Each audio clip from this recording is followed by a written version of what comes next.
Insisto en que hagas un video de por qué la Ciudad de México ya no es DF. ¿Y qué tiene que ver con mi contenido? No sé, pero así dice el comentario. Dale, pues algo de historia. Sin divagar. Soporta. El Defectuoso se creó en noviembre de 1824 tras la caída del Imperio de Iturbide, con la finalidad de albergar los poderes de la Federación, ya saben, ejecutivo, legislativo y judicial.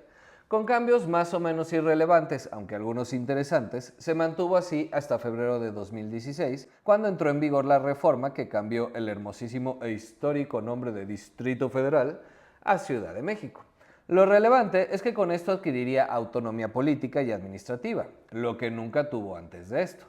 Durante los 192 años previos tuvo algunas curiosidades. Uy, joven, me hace una historia buenísima de estos rumbos de la ciudad. Benito Juárez publicó un decreto que establecía que el gobernador del DF, propuesto por el presidente, desempeñaría las funciones de la autoridad local en la municipalidad, o sea, lo que luego fueron delegaciones y ahora demarcaciones territoriales conocidas como alcaldías.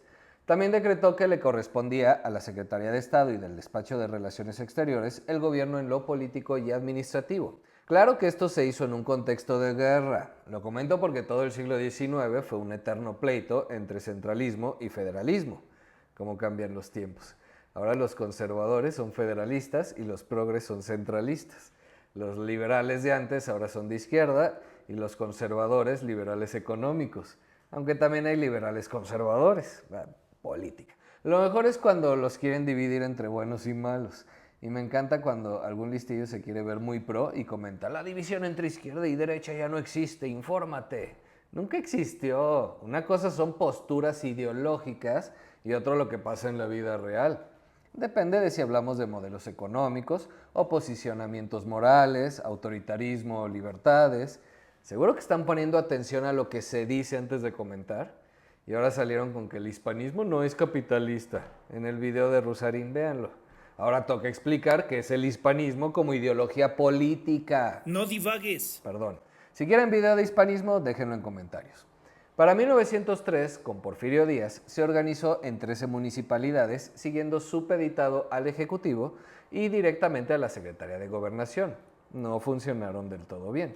Con la revolución llega la idea del municipio libre y Carranza expidió la ley de organización del distrito y territorios federales, con lo que ratificaba lo dispuesto desde el siglo anterior en cuanto a la designación del gobernador del DF por el presidente, pero confirió amplia libertad a los ayuntamientos al facultarlos para despachar asuntos de su competencia y administrar libremente su hacienda, o sea, su lana. También estableció que los municipios del DF y territorios de la Federación estarían a cargo de un ayuntamiento compuesto por miembros designados por elección popular directa. Está de huevo tu video. Es historia, aprende algo, filósofo libertario. Luego por eso andas creyendo que mágicamente un rico es rico porque le chinga mucho y no hay deudas históricas, aunque no sean cuantificables, y las propuestas para compensar sean pura demagogia en lugar de soluciones reales.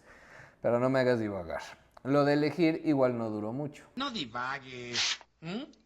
En 1928 se expidió una nueva ley orgánica del Distrito y Territorios Federales con la que el gobierno del DF regresó a estar a cargo del presidente de la República, quien ejercía el poder por medio del Departamento del Distrito Federal. En 1941, el Congreso de la Unión aprobó una reforma que mantenía el control a cargo del presidente, pero surgió la figura del jefe del Departamento del Distrito Federal, una especie de secretario como el de cualquier otra secretaría. Las funciones de los delegados, ahora así llamados, se restringían a vigilar los servicios públicos, velar por el cumplimiento de los reglamentos y disposiciones en sus jurisdicciones, así como presentar iniciativas al jefe del departamento.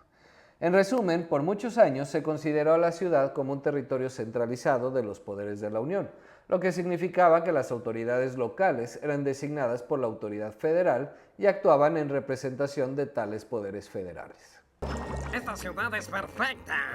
Entre los movimientos estudiantes y obreros de los 60, y en particular luego del sismo del 85, en el que las autoridades fueron un desastre, creció la demanda de la población del Defectuoso por espacios de expresión democrática, incluyendo poder elegir a las autoridades, buscando la descentralización gradual del poder, lo que sucedió hasta 1997, primer año en que se eligió jefe de gobierno, y en el 2000 jefes delegacionales. 13 años antes, en el 87, se había creado la Asamblea de Representantes del DF, con atribuciones limitadas a la gestión y expedición de mandos y reglamentos de policía y buen gobierno. En 1993, la Asamblea asumió funciones de órgano legislativo, pudiendo expedir su propia ley orgánica, examinar y aprobar presupuesto y legislar en el ámbito local, pero aún no era considerado un Congreso, dada la existencia de facultades legislativas reservadas al Congreso Federal. Y así nos fuimos hasta el 2016, en el marco de ese maldito y despreciable Pacto por México, que entre otras cosas desindexó las multas del salario mínimo, lo que permitió el aumento posterior que todos conocemos. Ya vas a defender al PRIAN. No, mi querido filósofo gastronómico, pero igual que el filósofo libertario, estaría bueno que te enteraras de cómo van sucediendo las cosas. En fin, en ese marco, finalmente se permitió a la Ciudad de México mantenerse como sede de los poderes de la Unión y capital de los Estados Unidos mexicanos, al tiempo que tendría autonomía en todo lo concerniente a su régimen interior y a su organización política y administrativa, convirtiéndose así de facto en el Estado 32, aunque no se le llame Estado, pero es un Estado, que no se llama Estado, pero tiene el mismo nivel de autonomía, aunque no es Estado, pero administra su presupuesto y elige a sus autoridades, pero no es Estado, es una entidad con características únicas, pero igual a todos los demás estados, excepto en detalles, porque acá los municipios son alcaldías y los regidores de los cabildos son concejales que forman consejos, que son iguales, aunque no son lo mismo. ¿Ya me entendieron? Sí. Pues qué bueno, porque ni yo le entiendo. A ver si alguien me explica. Yo no entiendo nada. Con este cambio, la ciudad tiene su propia constitución, mediante la cual puede establecer las normas y las garantías para el goce y protección de los derechos humanos en los ámbitos de su competencia. Las delegaciones se transformaron en demarcaciones territoriales que no son exactamente igual a los municipios, como ya dijimos, pero más o menos. Su gobierno quedó a cargo de alcaldías. ¿Qué diferencias hay? No que se habían entendido. El par de fanáticos que nunca escuchan. Yo no respondí, por eso pregunto. Bien por ti. Pues el artículo 115 de la Constitución fundamenta los municipios. Para las alcaldías es el 122. Básicamente no tienen cabildos a diferencia de los municipios, aunque existen consejos de 10 integrantes elegidos por circunscripciones. El partido ganador de la elección obtiene 6 concejales y por representación proporcional, los partidos que no ganan obtienen hasta 4. La Asamblea Legislativa se convirtió en un congreso local, con lo que la legislatura de la CDMX ya forma parte del Constituyente Permanente, que es el órgano competente para adicionar o reformar la Constitución política de los Estados Unidos mexicanos, integrado por las cámaras de diputados, senadores y las legislaturas estatales. También con este cambio, el procurador de justicia y jefe de policía son nombrados por el jefe de gobierno, ya no por el presidente, aunque desde 1997 era así en la práctica, pero siempre con permiso del preciso. Ya no necesitan el permiso. Autonomía. De hecho, más federalismo. Qué ironía, ¿no? ¿Y qué hace el constituyente? Tema de otro video. No oigo. Uno de los cambios más significativos es al que todo el mundo le interesa, los dineros. A mí no me importa el dinero, eso es de cerdos capitalistas. No, mi querido filósofo gastronómico, entonces ¿por qué te preocupa tanto la riqueza de otros? Tú eres feliz con lo que tienes, ¿no? Sí, ya, justicia social tan subjetiva. Si los dejáramos en la jungla, bosque, montaña o desierto abandonados a su suerte, ¿a quién le reclamarían por no tener casa? Porque los mordió una serpiente o se rompieron un brazo y no tienen medicamentos. Lo que implica una sentencia de muerte, como lo fue para la mayor parte de los seres humanos que han pisado este planeta. O el otro tiene un yate y yo no. Ya me los imagino. La naturaleza es injusta. ¿Por qué el león tiene garras y yo no? El fuego me explota. Tengo que tallar la ramita durante horas para que prenda. Actúa en función de los intereses del clima, no de la sociedad. O sea, no actúa en función de tus intereses, querrás decir. O ve tú a saber qué burradas se les ocurran. Pero sí, antes de que me digan privilegiado, que obviamente lo soy, al igual que prácticamente todos los que me están viendo, depende con quién te compares. La justicia social es importante, aunque esta no exista en la naturaleza o en la vida real, se debe luchar por la justicia y la equidad lo más posible. Pero dentro de lo posible, métanle mates a su ideología. Y ya dejen de confundir nivel de ingreso con propiedad de activos. Si no entienden la diferencia, pregunten antes de seguir diciendo burradas. Y dejen las conspiraciones y los fanatismos. O acabaremos tallando ramitas todos para poder prender fuego. ¿Verdad, Corea del Norte? Sin ofender. Me encanta. BlackRock es un monopolio, dueña de todos los bienes raíces. ¿Por qué no da casas gratis a los que no tienen? ¿En serio hay que ser? Divagación. Bueno, vean la segunda parte del video de Rusarina, ayudas sociales, estado de bienestar, el video de BlackRock, pobreza, equilibrios, impuestos a empresas y filósofos libertarios. Vean el de socialismo, fallas de mercado, las falacias de Milley y desgárrense tirando hate al más puro estilo de filósofos gastronómicos. Son tan parecidos. Yo no he dicho nada. Pero no tardas. O bueno, no vean nada ya, pues. Como sea, la Ciudad de México continúa recibiendo transferencias del gobierno federal. Una parte muy importante de los recursos de los estados y municipios proviene de estas transferencias, ya que gobernadores y presidentes municipales son buenos para gastar, pero malos para cobrar impuestos. Ya saben, plataformas políticas. Que el malo sea otro, el que solo tiene 6 años. Yo, gobernador o presidente municipal, aspiro a más. Ya luego seré el malo. Estas transferencias se integran en la denominada recaudación federal participable del ejercicio fiscal correspondiente. Estos recursos, los estados y municipios los pueden ejercer libremente. A partir de hoy, se modifica el periodo de gobierno de los presidentes municipales, pasando de 6 a 12, no,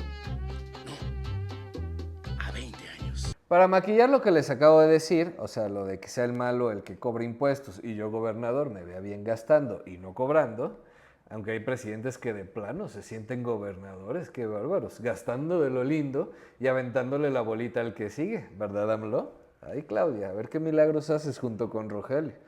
O sea, sé que sí lo tienen más o menos planeado, pero ¿valió la pena? Bueno, sí, ya eres precisa. Pero estás consciente de que serás tú y el que sigue los que pasarán a la historia como los malos o tontos cuando las burradas las cometió el de cabeza de algodón. Bueno, el precio de la fama, supongo. En fin, no me hagan divagar. Ahí están los videos de crisis presupuestal y deuda 2024. La cosa es que para maquillar esto existe algo que se llama Sistema Nacional de Coordinación Fiscal, al que se adhieren los estados para ceder sus potestades tributarias al gobierno federal. Y qué lindo, ¿no? Es un sistema resarcitorio, pues.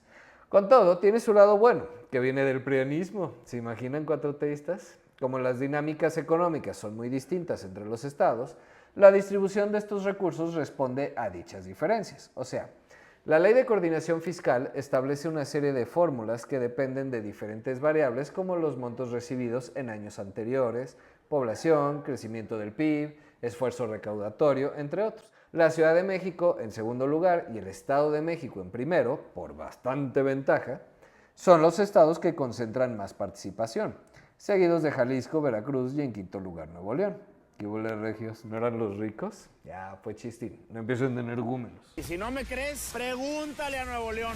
Las aportaciones federales son recursos etiquetados y condicionados, porque la federación determina en qué se deben gastar. ¿No que lo gastaban a su antojo? No. Dije que se paraban el cuello los gobernadores gastando, pero no que ellos decidían en qué se gastaba. Las aportaciones federales responden a una lógica compensatoria o igualatoria de oportunidades entre los estados.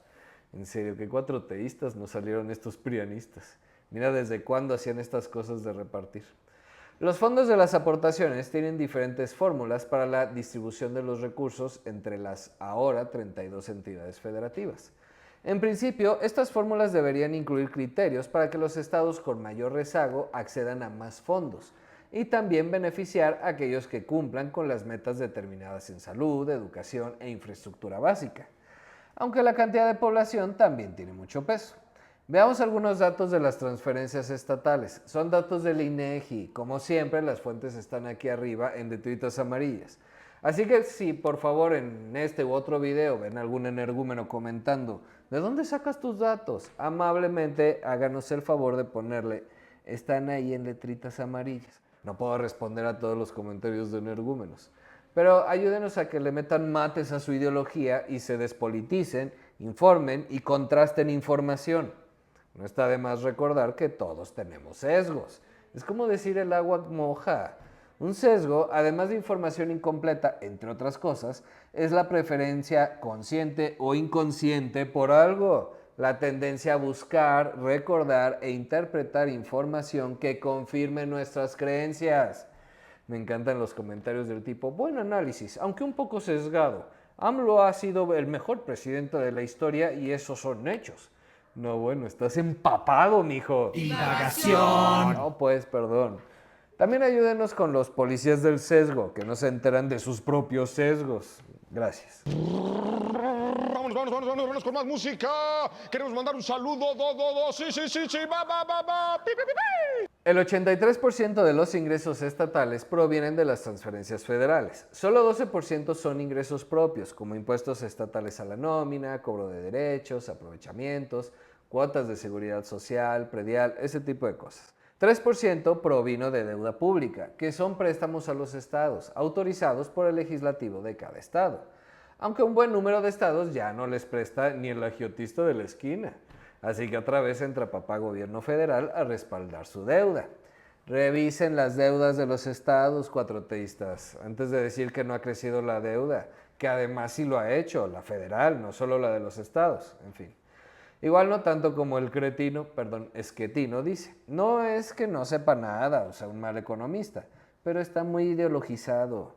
Dólar a 35, caída del PIB durante el gobierno de AMLO, impacto de la cancelación del Naim, inflación e inestabilidad financiera, efectos de la reforma energética de 2013, algunas de las predicciones que no se cumplieron. Por cosas como esas es que las personas creen que la economía no es una ciencia y los economistas son como astrólogos. Todos eran escenarios posibles si X condiciones se daban, pero no se dieron. Permanentemente sus análisis ignoran factores claves como la política monetaria del Banco de México, los flujos de inversión extranjera, remesas y la resiliencia misma de la economía mexicana. Además de ignorar que la 4T juega en la rayita, pero no se pasa.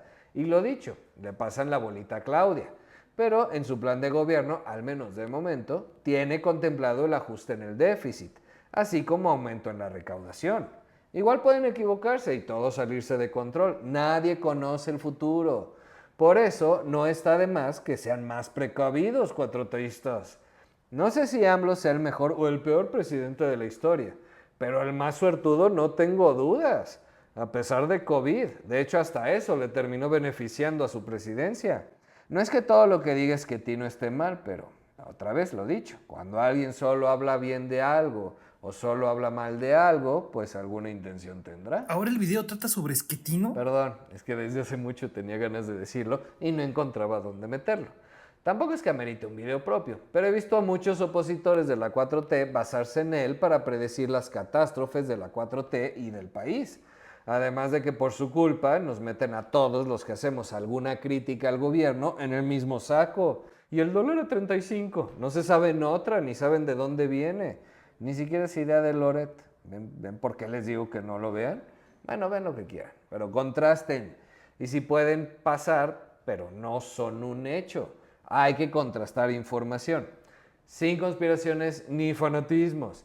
Y las opiniones son eso, opiniones de todos. No tienen por qué ponerse como energúmenos. Bueno, ya, seguimos, ya casi acabamos. Tan equivocados estaban los que pronosticaban un dólar a 35 con este gobierno, como lo están quienes lo felicitan porque está a 18. Si solo fueran sus políticas las que influyen, lo habrían predicho desde la campaña y no lo hicieron. Ambos extremos es puro marketing político, ignóralo. Pronosticar con precisión el precio del dólar a futuro es materialmente imposible. Solo puedes hacer estimaciones ya que muchas cosas pueden pasar. La dependencia de los estados hacia la federación es enorme y la autonomía fiscal de los estados y municipios jamás se ha desarrollado. La Ciudad de México es la entidad que más ingresos propios genera, por lo que su dependencia de los recursos federales es menor que estados como Guerrero o Oaxaca. Igual el 54% de sus ingresos proviene de participaciones y aportaciones. El sistema fiscal es un entramado muy complejo que no ha logrado construir entidades federativas con capacidades administrativas e institucionales apropiadas, al tiempo que distribuir recursos con criterios que toman en cuenta las condiciones como los niveles de pobreza y criterios poblacionales y no más criterios de resultados no crea incentivos a la innovación. No entiendo, ¿qué ganó la Ciudad de México fiscalmente con la reforma? Autonomía para empezar, ya puede definir su propio presupuesto sin depender del Congreso Federal, establecer prioridades en la asignación de recursos y puede recaudar impuestos sin preguntar. También puede emitir deuda, pero principalmente accede a una mayor cantidad de recursos federales, al ser más eficiente que muchos estados en el gasto califica para los criterios que mencionamos antes, los que hay. El lado positivo es que por esa misma autonomía y posibilidad de recaudar, ha combatido más la informalidad. ¿No lo ha notado? Muy poco, pero hay avances. Todo esto no significa que sea el fin del federalismo en México. ¿A qué viene eso? Le completo el mensaje de Tom. Aunque México es formalmente una federación con cosas como la división de poderes, sus congresos locales, autonomía estatal, participaciones y transferencias federales, en la práctica también existe mucha centralización del poder, como la política fiscal y dependencia financiera, la intervención federal en asuntos locales como educación, centralizando la nómina de los maestros, o la seguridad pública con la creación de la Guardia Nacional y otras del estilo. Pero hablando de la CDMX, esta reforma no quita casi nada al federalismo, en realidad le suma, al ser más autónomos los 8 millones de cráneos que compartimos este exlago. ¿Cómo le dicen a los tamales? Los tamales son tamales, pero les dicen tamales. Tamales. Como en casi todo lo que hacemos, México es muy ecléctico. ¿Qué? Ecléctico, búscalo en tu celular, aunque tampoco es que todo esté mal. La Constitución establece que México es una federación, hasta nos llamamos Estados Unidos Mexicanos. Pero ¿a quién se le ocurrió esa burrada de nombre? En la práctica, el país es muy centralista, con una preeminencia del gobierno federal en la toma de decisiones, administración de recursos e influencia. Cada vez más, de hecho. El prianismo del 2000 al 2018 intentó darles tantita rienda suelta a los estados con los terribles resultados que ya conocemos. La corrupción, señores feudales. Este federalismo incompleto o limitado naturalmente es criticable según que prefieras. Hay quienes opinan que debe ser real y efectivo, y quienes quizá no se pronuncien, pero en la práctica centralizan, ¿verdad 4T? Si me preguntan, da igual que seamos, en tanto se haga bien, y dada nuestra nula participación en política y en temas de la comunidad, educación, rendición de cuentas y demás, tal vez un poco de centralismo no nos caería mal. En tanto se haga bien, no quiero fanáticos cuatroteístas ni del otro lado en los comentarios. Simpatizantes sí, por supuesto, ya saben que son bienvenidos. ¿Ustedes qué opinan? Por lo pronto, si no vamos a participar tanto en política, sin conspiraciones ni fanatismos para buscar un federalismo real, al menos ocúpate de tus finanzas personales, que esas esquetino no las va a salvar.